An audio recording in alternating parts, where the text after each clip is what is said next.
ಆತ ಭೀಮಾ ತೀರದ ನಟೋರಿಯಸ್ ಹಂತಕ. ವಿಜಯಪುರ ಹಾಗೂ ಕಲಬುರಗಿ ಜಿಲ್ಲೆಗಳಲ್ಲಿ ಕ್ರಿಮಿನಲ್ ಲೋಕದ ದೊರೆಯಾಗಿ ಮೆರೆಯುತ್ತಿದ್ದ. ಭೀಮಾ ತೀರದ ರಕ್ತ ಚರಿತ್ರೆಯಲ್ಲಿ ಕೇಳಿಬರುವ ಹೆಸರುಗಳಲ್ಲಿ ಈತನ ಹೆಸರು ಪ್ರಮುಖವಾಗಿರ್ತಿತ್ತು. ಒಂದು ಬಾರಿ 4 ಗುಂಡು ತಗುಲಿದರೂ ಆತ ಅದೃಷ್ಟವಶಾತ್ ಪಾರಾಗಿದ್ದ. ಆತ 5 ವರ್ಷಗಳ ಬಳಿಕ ಮತ್ತೊಮ್ಮೆ ಹಂತಕರ ದಾಳಿಗೆ ಒಳಗಾಗಿ ಉಸಿರು ಚೆಲ್ಲಿದ್ದಾನೆ. ಭೀಮಾ ತೀರದ ರಕ್ತ ಚರಿತ್ರೆಯಲ್ಲಿ ಮತ್ತೊಂದು ಅಧ್ಯಾಯ ಸೇರ್ಪಡೆಯಾಗಿದೆ. ಒಂದು ಕೊಲೆ 2 ಜಿಲ್ಲೆಗಳನ್ನು ಬೆಚ್ಚಿ ಬೀಳಿಸಿದೆ. ಈ ಕುರಿತಾದ ಒಂದು ಕಂಪ್ಲೀಟ್ ವರದಿ ಇಲ್ಲಿದೆ. ಭೀಮಾ ತೀರದ ಹಂತಕ, ರೌಡಿ ಶೀಟರ್, ಕುಖ್ಯಾತ ನಟೋರಿಯಸ್ ಎನಿಸಿಕೊಂಡಿದ್ದ 50 ವರ್ಷದ ಭಾಗಪ್ಪ ಹರಿಜನನ್ನ ಭೀಕರ ಕೊಲೆಯಾಗಿದೆ. ವಿಜಯಪುರ ನಗರದ ರೇಡಿಯೋ ಕೇಂದ್ರದ ಬಳಿ ಭಾಗಪ್ಪನನ್ನ ಕೊಚ್ಚಿ ಕೊಲೆ ಮಾಡಲಾಗಿದೆ.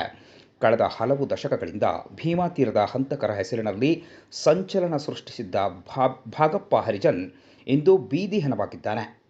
ಹಲವಾರು ಕೊಲೆ ಹಾಗೂ ದರೋಡೆ ಪ್ರಕರಣಗಳಲ್ಲಿ ಭಾಗಿಯಾಗಿದ್ದ ಭಾಗಪ್ಪನ ಮೇಲೆ ಮಂಗಳವಾರ ರಾತ್ರಿ 9 ಗಂಟೆ ಸಂದರ್ಭದಲ್ಲಿ ಅಟ್ಯಾಕ್ ನಡೆದಿದೆ. ಆತನ ಮುಖ, ಕೈ, ದೇಹವನ್ನು ಕೊಚ್ಚಿ ಕೊಲೆ ಮಾಡಲಾಗಿದೆ. ಸ್ಥಳಕ್ಕೆ ಹಿರಿಯ ಪೊಲೀಸ್ ಅಧಿಕಾರಿಗಳು ಭೇಟಿ ನೀಡಿದ್ದು ಕೊಲೆ ಯಾರು ಮಾಡಿದ್ದಾರೆ ಎಂಬುದರ ಬಗ್ಗೆ ತನಿಖೆಯನ್ನು ನಡೆಸ್ತಾ ಇದ್ದಾರೆ. ಇನ್ನು ಭಾಗಪ್ಪನ ಹಿನ್ನೆಲೆಯನ್ನು ಕೇಳೋದಿದ್ರೆ ನೀವು ಕೂಡ ಬೆಚ್ಚಿ ಬೀಳ್ತೀರಿ. ಮೂಲತಃ ಭಾಗಪ್ಪ ಹರಿಜನ್ ವಿಜಯಪುರ ಜಿಲ್ಲೆಯ ಆಲಮೇಲ್ ತಾಲೂಕಿನ ಬ್ಯಾಡಗಿಹಾಳ್ ಗ್ರಾಮದವನಾಗಿದ್ದಾನೆ. ಮೊದಲಿನಿಂದಲೂ ಭೀಮಾ ತೀರದ ಹಂತಕ ಚಂದಪ್ಪ ಹರಿಜನ್ ನಂಟಿನಲ್ಲೇ ಬೆಳೆದ ಭಾಗಪ್ಪ ಸಹ ಅದೇ ಹಾದಿ ಹಿಡಿದು ಹಂತಕ ಚಂದಪ್ಪನ ಸಹಚರನಾಗಿದ್ದ.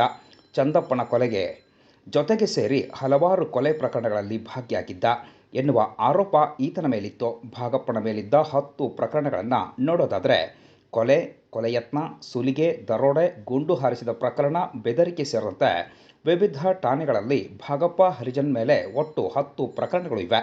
ಕುಖ್ಯಾತ ಹಂತಕ ಚಂದಪ್ಪ ಹರಿಜನ್ ಜೊತೆಗೆ ಸಹಚರನಾಗಿ ಬೆಳೆದಿದ್ದ ಭಾಗಪ್ಪ, ಚಂದಪ್ಪನ ನಂತರದಲ್ಲಿ ಚಂದಪ್ಪನ ತಮ್ಮ ಬಸವರಾಜ್ ಹರಿಜನ್ ಜೊತೆ ಕೊಲೆ ಪ್ರಕರಣದಲ್ಲಿ ಭಾಗಿಯಾಗಿದ್ದ.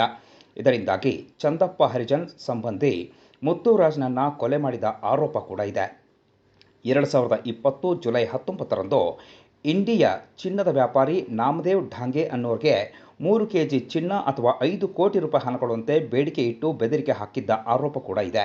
1997ರಲ್ಲಿ ಭಾಗಪ್ಪ ಚಡ್ಚಣ್ ಠಾಣೆ ವ್ಯಾಪ್ತಿ ನಡೆದಿದ್ದ ಕೊಲೆಯೊಂದರಲ್ಲಿ ಭಾಗಿಯಾಗಿದ್ದ ಅಂತ ಹೇಳಲಾಗ್ತಾ ಇದೆ. 1998ರಲ್ಲಿ ಆಳಂದ ಠಾಣೆ ವ್ಯಾಪ್ತಿಯಲ್ಲಿ ನಡೆದಿದ್ದ 2 ಕೊಲೆಗಳು ಹಾಗೂ ಅಪಹರಣ ಪ್ರಕರಣದಲ್ಲೂ ಈತನ ಹೆಸರು ಕೇಳಿಬಂದಿತ್ತು. 1999ರಲ್ಲಿ ಆಲ್ಮೇಲ್ ಠಾಣಾ ವ್ಯಾಪ್ತಿಯಲ್ಲಿ ನಡೆದಿದ್ದ ಕೊಲೆಯೊಂದರಲ್ಲಿ ಈತನ ಹೆಸರು ತಳುಕು ಹಾಕಿಕೊಂಡಿತ್ತು. ಬ್ಯಾಡಗಿಹಾಳದಲ್ಲಿ ನಡೆದ ಕೊಲೆ, ಆಳಂದ ಠಾಣೆ ವ್ಯಾಪ್ತಿಯಲ್ಲಿಯ ಕೊಲೆ, ಬಸವ ಕಲ್ಯಾಣ ಠಾಣೆ ವ್ಯಾಪ್ತಿಯಲ್ಲಿ ಕೊಲೆ ಯತ್ನ ಆರೋಪ, 2001ರಲ್ಲಿ ಆಲ್ಮೇಲ್ ಠಾಣಾ ವ್ಯಾಪ್ತಿಯಲ್ಲಿ ಕೊಲೆ, ಸಾಕ್ಷಿಗಳ ಮೇಲೆ ಗುಂಡು ಹಾರಿಸಿದ್ದ ಆರೋಪ, 2003ರಲ್ಲಿ ಅಫ್ಜಲ್ಪುರ ತಾಲೂಕಿನ ಶಿರೋಳದಲ್ಲಿ ನಡೆದ 4 ಕೊಲೆ ಪ್ರಕರಣದಲ್ಲಿ ಭಾಗಿಯಾಗಿದ್ದ ಆರೋಪವಿದೆ. ಹಂತಕ ಭಾಗಪ್ಪ ಹರಿಜನ್ ಮೇಲೆ 2017 ಆಗಸ್ಟ್ 8ರಂದು ಜಿಲ್ಲಾ ನ್ಯಾಯಾಲಯದ ಆವರಣದಲ್ಲಿಯೇ ಬೆಳಗ್ಗೆ 10 ಗಂಟೆ 40 ನಿಮಿಷಕ್ಕೆ ಗುಂಡಿನ ದಾಳಿ ನಡೆದಿತ್ತು. ವಿಜಯಪುರದ ಜಿಲ್ಲಾ ನ್ಯಾಯಾಲಯದ ಆವರಣದಲ್ಲಿ ಈ ಗುಂಡಿನ ದಾಳಿ ನಡೆದಿತ್ತು.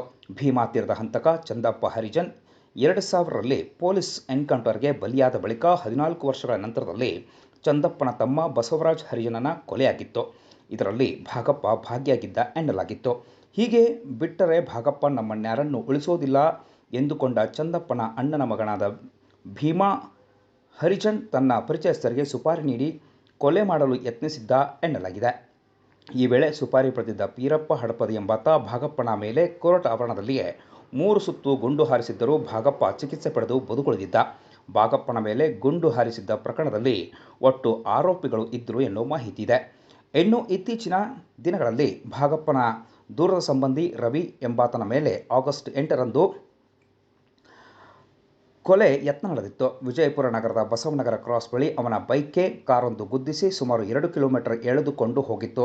ಈ ಕೊಲೆ ಪ್ರಕರಣದಲ್ಲಿ ಭಾಗಪ್ಪನ ಹೆಸರು ಕೇಳಿಬಂದಿತ್ತು. ಅದೇ ಸಿಟ್ಟಿನಿಂದ ಈ ಹಿಂದೆ ಕೊಲೆಯಾದ ರವಿ ಅಗರ್ಖೇಡ್ ಸಹೋದರ ಪಿಂಟ್ಯಾ ಕೊಲೆ ಮಾಡಿದ್ದಾನೆ ಎಂದು ಆತನ ವಿರುದ್ಧ ದೂರು ದಾಖಲಾಗಿದೆ.